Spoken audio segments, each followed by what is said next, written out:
बिस्मिल्लाहिर्रहमानिर्रहीम। अस्सलाम वालेकुम स्टूडेंट्स, कैसे हैं आप सभी। कॉमर्स हाउस में आज हम इकोनॉमिक्स के एक इम्पॉर्टेंट टॉपिक पे बात करेंगे, dimensioning marginal utility. Dimensioning marginal utility like जो है फर्स्ट ईयर के बच्चे, इनको इसमें बहुत से बच्चों को आसान भी लग रहा होता है, बहुत से बच्चों को समझ नहीं आ रही होती।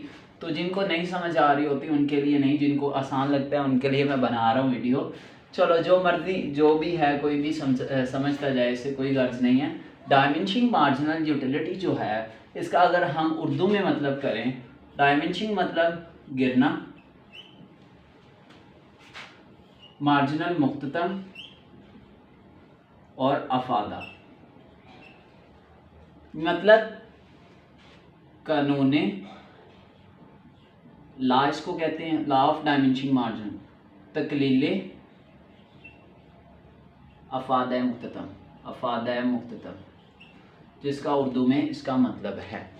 अब सबसे पहले हम अफादा को समझते हैं। अफादा क्या चीज़ है। अफादा को कुछ लोग फ़ायदा समझ रहे होते हैं, बिल्कुल ये गलत है। फ़ायदा इसका कोई मतलब नहीं है। अफादा है क्या चीज़। डॉक्टर एल्फ्रेड मार्शल जो थे ना, ये एक इकोनॉमिस्ट थे। इनका कहना था कि भाई जो आप लोग कोई भी सेटिस्फेक्शन है ना इन ह्यूमन की, उसकी मेजरमेंट की जाती है। यूटिलिटी को सबसे पहले देखते हैं। यूटिलिटी है क्या। ये जो इंसान की डिज़ायर है, डिज़ायर होती है, उसके लिए किसी भी चीज़ में पाए जाने वाली वो खूबी जो उसकी डिज़ायर को फुलफ़िल करे।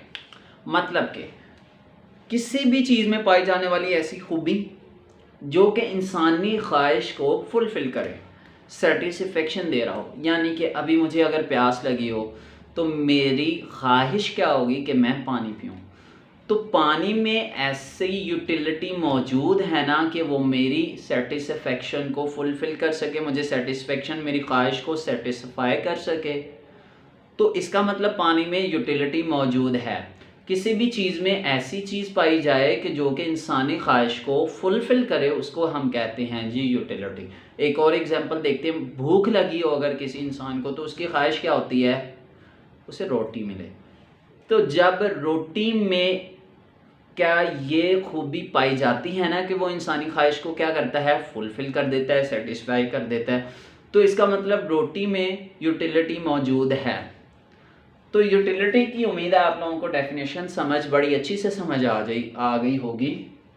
इसके अलावा यूटिलिटी जो है, इसका कॉन्सेप्ट जो है वो यूटल से पेश किया गया था डॉक्टर एल्फ्रेड मार्शल ने। अच्छा, ये एक ऐसा आला था जो इंसानी यूटिलिटी को मेजरमेंट बड़ी आसानी से करता था अददी निज़ाम में, मतलब कि 2, 3, 5, 7, 10, 12 इस तरह के निज़ाम में। और डॉक्टर एल्फ्रेड मार्शल ने ये पेश किया था।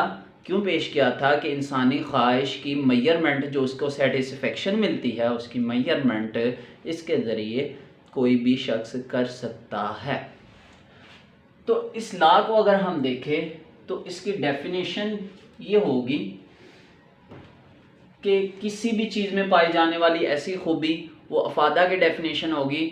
और कानूनी तकलील अफादा मुख्ततम ये हमें बताता है कि जब कोई शख्स किसी चीज़ की अकाइयाँ इस्तेमाल करता है तो उसका मुख्ततम अफादा होता है, वो गिरता जाता है। अब मुख्ततम अफादा की बात करते हैं, मार्जिनल यूटिलिटी। क्योंकि इकोनॉमिक्स जो है ये फ़र्ज़ी निज़ाम है, मतलब इसमें हम जो भी चीज़ करते हैं वो फ़र्ज़ करते हैं। जैसे आप मैथ में लेट्स सपोज ये वो फलां, तो इकोनॉमिक्स में भी हम इन चीज़ों को फ़र्ज़ी लेते हैं। सपोज़ मुझे आज भूख लगी है, तो उस भूख की मिकदार जो है वो 20 है। अददी निज़ाम में मेजरमेंट करना है तो उसकी 20 है। तो मुख्ततम अफादा, इसका मतलब मेरा टोटल कितना है, 20, 20। ठीक है। मैं एक नवाला लूँगा रोटी का या पानी का एक गिलास वो घूंट लूँगा तो ये 20 से कम हो जाएगी, क्योंकि मेरी ख्वाहिश जो है, मार्जिनल यूटिलिटी जो है वो मेरी कितनी है, 20। तो जब मैं पहला नवाला लूँगा ये कम होके 18 पहुँच जाएगा। इससे भी फिर और मैं ज़्यादा चीज़ लूँगा तो फिर और ये कम होता जाएगा, ये होता जाएगा 16। तो ये जो होता है ये होता है मुख्ततम अफादा, ऐसा अफादा जो कि किसी चीज़ को यूज़ करने से कम होता जाए। तो हम परफॉर्म करते हैं ज़रा law of marginal utility, dimensioning marginal utility. इसको कुछ टीचर्स या सम टीचर्स इस तरह समझाते हैं जी, बहुत अच्छी बात होती है कि हम एक गिलास पानी का ले लेते हैं, तो हम भी एक गिलास पानी का ले लेते हैं। सपोज एक गिलास है,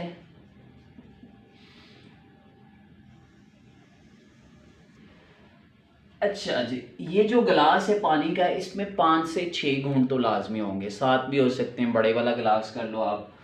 तो अफादा मुख्ततम एक साइड पे आप रखोगे, अफादा मुख्ततम जो कि मैंने अभी आप लोगों को बताया है, जो कि गिरता जाता है, और दूसरे साइड पे हम रख लेते हैं जी कुल अफादा।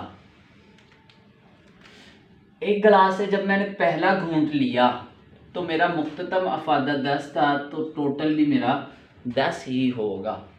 जैसे ही मैंने दूसरा घूंट लिया पानी का, तो मेरी प्यास की शिद्दत में कमी आ जाएगी, तो इसका मतलब मेरा वही मुख्ततम अफादा होता है प्यास की शिद्दत में कमी आ जाना।